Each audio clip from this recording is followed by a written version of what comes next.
Hello and welcome back to Master Jory in a Game of Thrones mod for Crusader Kings 2. So, we are definitely getting up there in ages. We're still a little bit stressed. We are, we're starting to reach the end of our years. We're starting to get a little bit older. Starting to probably hit the end of our prime. Our son is not looking so good. He's 24, he is married, he has 2 daughters, which is alright, Mira and Jonella. But he's not the son we were looking for. He's humble, he eats too much, he is charitable, so at least he's got some good traits, but he likes reading his books, and he's scared of fighting. Not what we wanted. We trained him to be a warrior. Our other son, he's kind of a little bit there. He's almost too much in the other direction. He's good at fighting.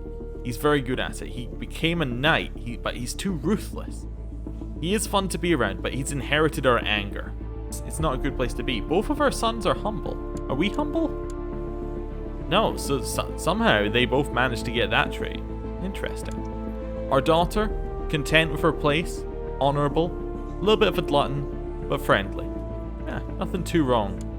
Cregan Condon, her husband, definitely needs to fix that beard. That is hideous.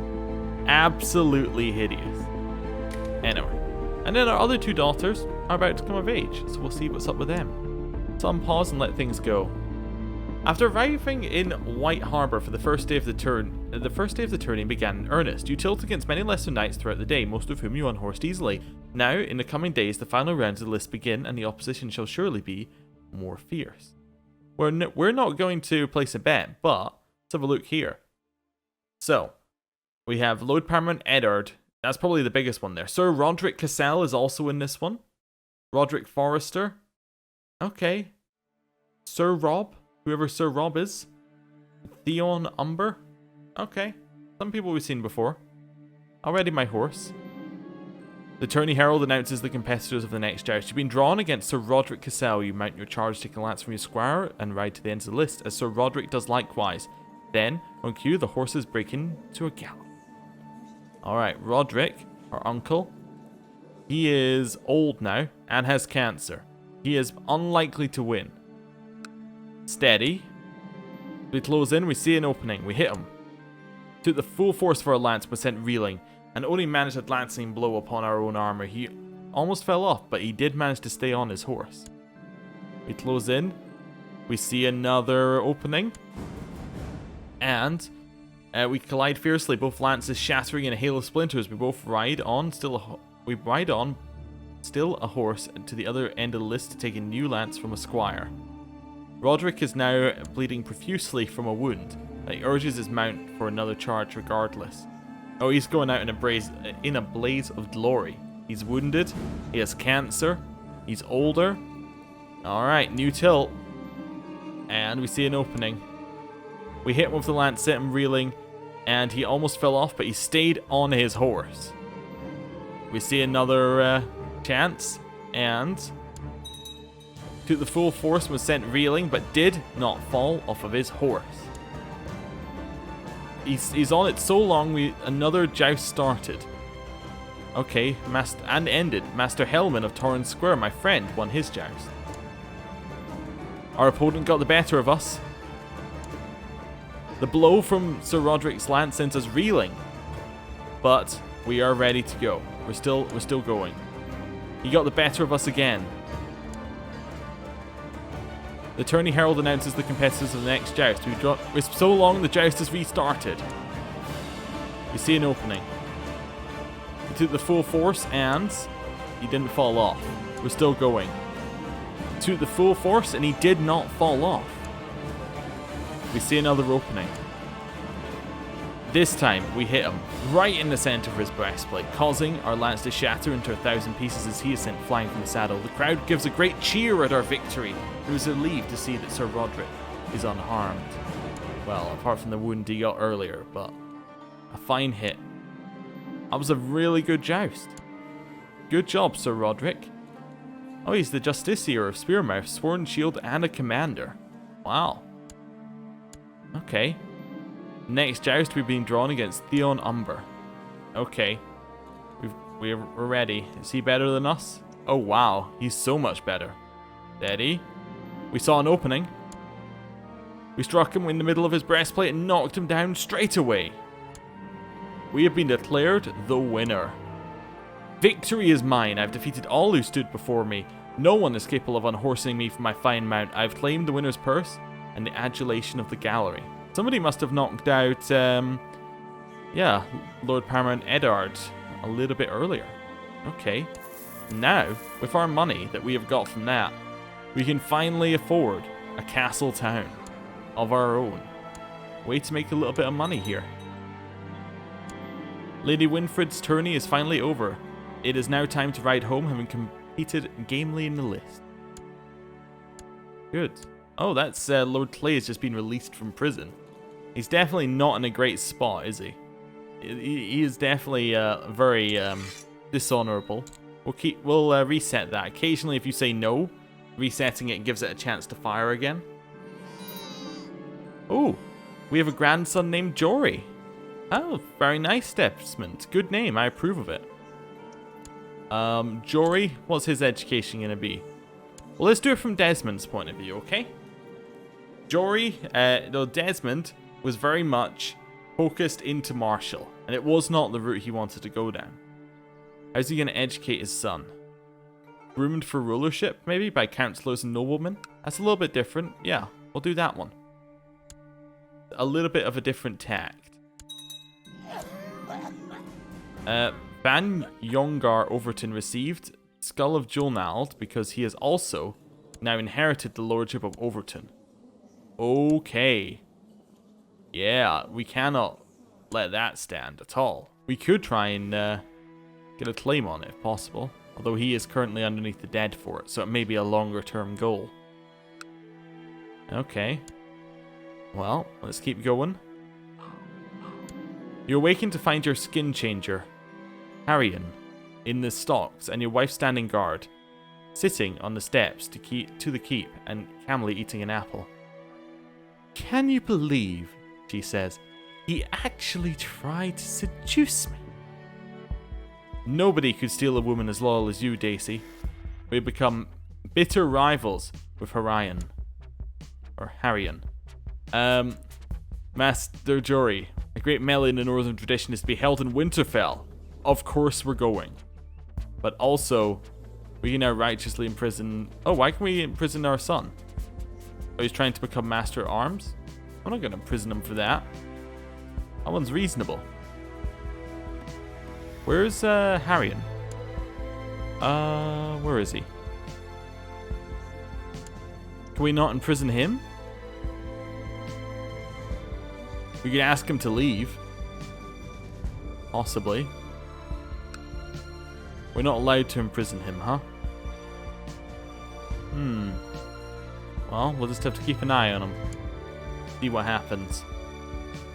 Definitely not feeling great about him. I was taking part in the tournament and enjoying the camaraderie with the other entrants when a curious feeling came over me. I dare not speak his name. Interesting. Alright. The early stages of the melee were chaotic and frenzied, and left fields trampled and villages half torn down. Many have been forced to leave the battle either by injury or defeat, many at your hand. You now stand among the remaining warriors to begin the final melee. Charge! We have once again met Roderick Cassel in the first stage of one of these. Wow. Okay, I will defeat him. He still got the wound from the last time. I'm not going to aim for his wound. That is dishonorable. We're going to say he's no match for my might. We saw a weak spot. It's not much, but it's all we need. We broke through his guard and knocked him to the ground. He rolled to the side, but he is still going. He is not in the best condition to fight. Then we take some heart from his illness. He bravely assumes the position to meet you regardless, so you prepare to strike at any lapse in his defense. Alright, let's just play defensive. With his wound, he can't do much to us. We've got through his defense. We've knocked him down. Yield. I yield. Alright. Back to your feet. We have beaten Roderick Cassel. Once again. You and Rogar Brandt sight each other amongst the battle and prepare to engage in combat. Okay, I will defeat him. You and Rogar slowly circle each other, tense and focused. You scan him for any sign of weakness, any opening in his defense you could possibly exploit. Okay, he's a worse fighter than us, so we'll wait for him to mess up. Alright, we got through it. Broke his guard, he's lying at the ground, completely at our mercy. Yield, I yield. Ah, easy enough. We defeated Rogar. Lothar Brun and us are meeting. Okay, he looks very good. Or if he didn't have gout, he would easily trounce us. Okay, time for us to beat him. I will defeat him. Well, given he's got an illness, let's go for might. Let's overwhelm him. As you and Sir Lothar engage, you slip up and leave an opening in your defense. Sir Lothar strikes to try and take advantage. He overwhelms us, but I'm not done yet. He struck. We're still going. Alright, let's go with speed this time. We slipped up again. But we are not finished. We are definitely not finished. No wounds for us. Alright, defensive this time. We managed to spot an opening. We broke through his guard. Yield, I yield. Ah, I accept. Back to your feet. We have won. We've got some prestige for that. Theon Umber, the person we defeated at the tourney in the semi-finals. I will defeat him. I think it was the semi-finals anyway. Maybe even been the final. Alright, okay. He is a giant. Or he's giant size is what that means. Well, let's try and use speed. Probably not as agile as us. We slipped up. He's knocked us to the ground with a mighty blow. I'm not done yet, though. No wounds from that. Speed again. We slipped up again. He overwhelmed us. Yield! Yield! Theon lowers the point of his weapon and extends a hand. I accept, he says. Back on your feet. Your battle fairly won. The final group of combatants fought fiercely. Many were eliminated from the melee by your hand. You reached the final 4 fighters, but were eventually subdued by another warrior. Theon Umber engaged us and beat us. I was seated beside Malador Umber at the feast, and although we had never really talked before, we really hit it off. We ended up together in the garden with a couple bottles of autumn beer from Lord Paramount Eddard's well-stocked cellar. I think I've made a new friend. Well, unfortunate that he may not be around much longer. After many hours of intense battle, only Sir Roderick Forrester and Theon Umber remained on the field. They engaged in a final duel which Sir Roderick won after forcing Theon to yield. This leaves Sir Roderick to be proclaimed the winner of the melee. Oh wow, he is a true warrior. Okay, and that's the end of that. He won the North's biggest melee so far. We have a little bit of money now, actually. That's pretty good. Through a covert conspiracy, my acquaintance, Lord Paramount Renly Baratheon, has acquired a claim on the 7 kingdoms of the Iron Throne. Oh. Okay. He has the claim on the Iron Throne, does he? Potential ally in Dorne, if he can get that to happen. Alright. Interesting. Oh, he's respected. Interesting as well. Right. Let's see what he does with that claim. Lord Marinulf of Whitford is dead. His son is around. That's fine. A peasant accused of murder is dragged before your court. His wife and children were found butchered in the small hut they called home, and he was standing nearby covered in their blood. Despite this damning evidence, the man continues to profess his innocence. What should be done with them? Well, we're not going to let him go. We're gonna make him hang.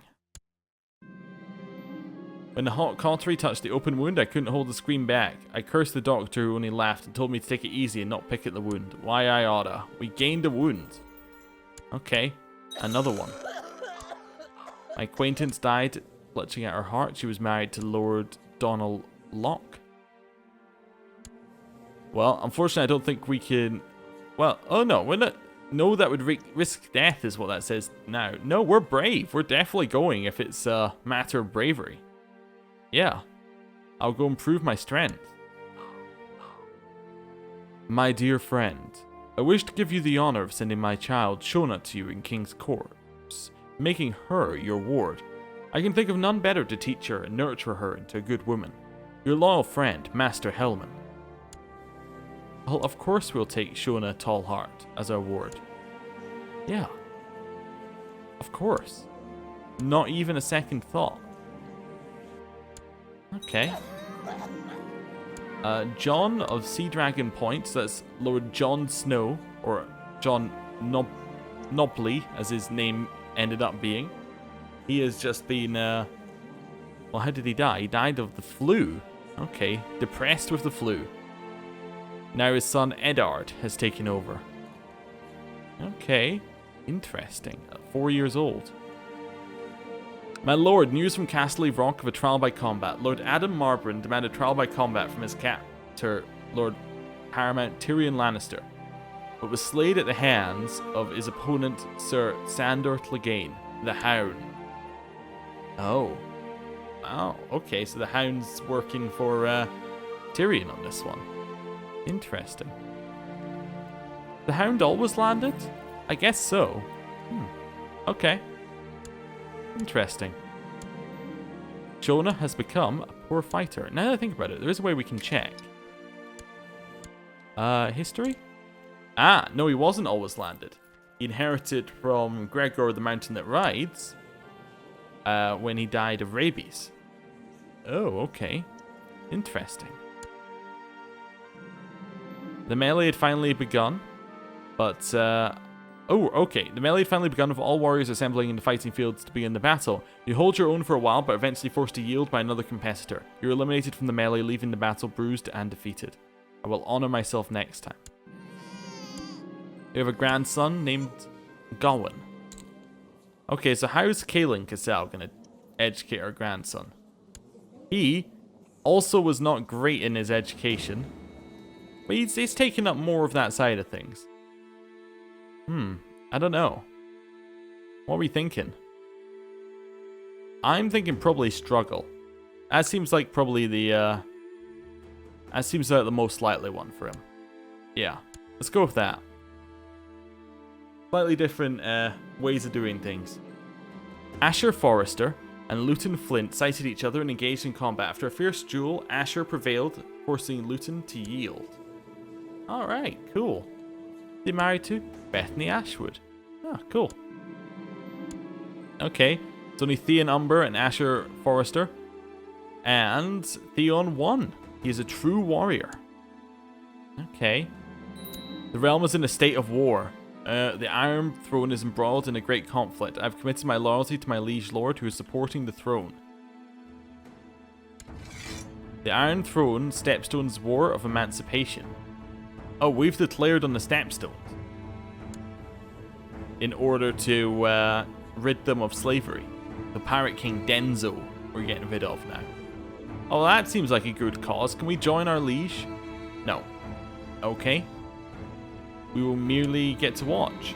What quality of education would we like to purchase for our daughter? I don't know. Basic equipment, I think. Probably. And now we have to choose what kind of education. Probably diplomacy. Seems like the most obvious choice there. Yeah. Definitely. Who's our educator? Currently my maester. Let's send her off somewhere.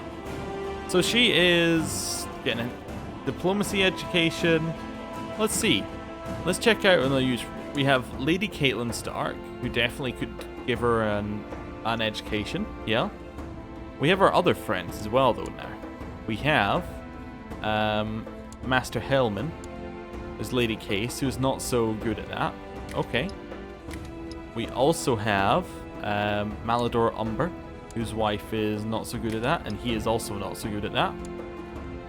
We have our Master of Arms, who, yes, it's not his forte. It's not Morris' forte either. Monfred, not what he's good at. And we have our daughter, Ara. Again, not what she's good at. Oh, she's pregnant. Fantastic. I guess Lady Caitlin is the obvious choice then. Will you please? Oh, I guess I have to choose the child first. It's this one, right? Sarah, yes, our daughter.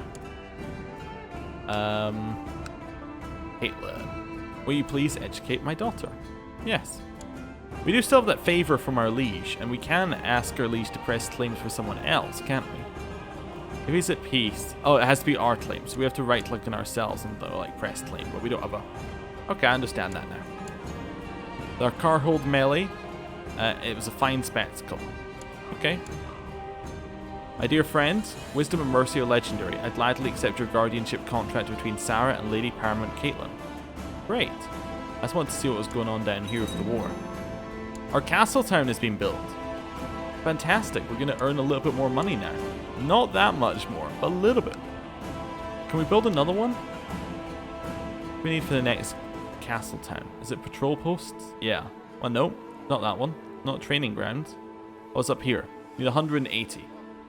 Okay, I think that's probably our next stop here. Bethany Ashwood was just murdered. She's Asher's wife. Robb Stark was slayed by Garth Silverfield in a trial by combat. Wait. Robb Stark. His son? Master Jory, my son, Robb Stark, has died and you're humbly invited to his funeral. Signed, Lord Paramount Eddard Stark. Of course I'm going, but what's happened? My lord, news from Winterfell of a trial by combat. Lady Winifred Manderley demanded a trial by combat from her captor, Lord Paramount Eddard Stark, selecting Sir Garth Silverfield as her champion. Sir Garth slayed his opponent Robb Stark, proving Lady Winifred's innocence. Oh wow. He must have been a much worse fighter, although I suppose he didn't come out that good as a fighter, but... Wow. That is... change of, circumstance. Well, we'll mark them both down. Okay. So who's the heir to the north now? Bran? Lord Rickard? Wait. Oh, Bran doesn't exist. Oh, okay. Fair enough. Yeah. It's Rickard of the north. Betrothed to Lady Leona Tyrell of the Reach, the daughter of Lord Paramount Willis. Alright, that's going to be an interesting marriage. How many Starks are there left? Only 5 living members. Eddard. Arya. Wait, oh yeah, all of her children are Tullys. Rickard. Sansa's children were Vale. Robb's children. Elena, so 1, 2, 3, 4. Who's number 5? Oh, and Benjen, the other Stark. Oh, wow. That is not a lot of Starks left at all. Okay. War score is going up in this war very quickly. It's no secret that Lord Thorod of Driftwood Hill is after my job as Master of Arms. But he did surprise me when he asked me outright for help. What do we think? Yeah, I could see us liking him. We'll become friends. Definitely. Lord Halis of Hornwood died bedridden and infirm. His son, Lord Darren, has taken over. The funeral. 3 days have gone since Robb passed away, and the body was cleaned, prepared for burial, and wrapped in a shroud and laid at the base of the weirwood tree. Kith and close friends of the dead arrive to mourn, with each placing offerings for the dead about the body. As darkness draws in, the gathered party makes their way to the Godswood, as the eldest kinsman, hooded and cloaked in heavy linen, proceeds forward and enters, carrying the runic weirwood staff. Everyone present sets their eyes downcast, fearful of glimpsing the staff. The staff is put to the body to measure. Then the kinsman whispers to the body before departing.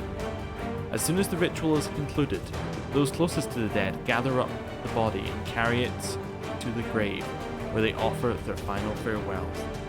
And so, it is done. Robb Stark was slayed by Garth Silverfield during a trial by combat on the 31st of March, 8316, at age 33. He was a man and a knight of the highest honor. Robb was merely a competent swordsman and not a warrior songs are written of. Why would you say that? And so, it is done. And that is the end of the episode. Thank you for watching, and I will see you next time. Goodbye.